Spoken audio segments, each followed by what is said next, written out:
Hi అండి, నమస్తే. Welcome back to one more mini vlog. ఈ వ్లాగ్లో షార్ట్ అండ్ స్వీట్గా చక్కెర పొంగల్ని చక్కెర లేకుండా ఎలా ప్రిపేర్ చేసుకోవాలో చూసేద్దాము. చాలా బాగుంటుంది రెసిపీ. మీ దగ్గర పూజ చేస్తున్నప్పుడు రైస్ కానీ అలాగే కొబ్బరి కానీ ఉంటుంటాయి కదా, దాంతో ఈజీగా ఈ రెసిపీ చేసేసుకోవచ్చు.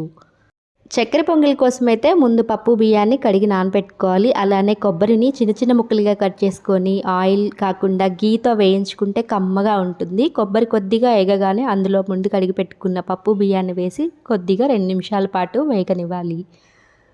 2 మినిట్స్ అలా వేగిన తర్వాత వెంటనే మనం తురిమి పెట్టుకున్న బెల్లాన్ని మీ స్వీట్కి తగ్గట్టుగా యాడ్ చేసుకోవాలి. దాంట్లోనే ఒక పించ్ సాల్ట్ వేసి మంచిగా కలుపుకొని 1కి 2 కప్పుల చొప్పున బియ్యానికి నీళ్లు యాడ్ చేసుకోవాలి.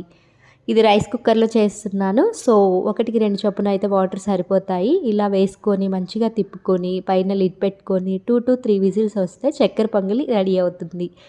మీరు ఏ ప్రాసెస్లో చేస్తారు, దీన్ని ఏమంటారు కామెంట్ చేయండి.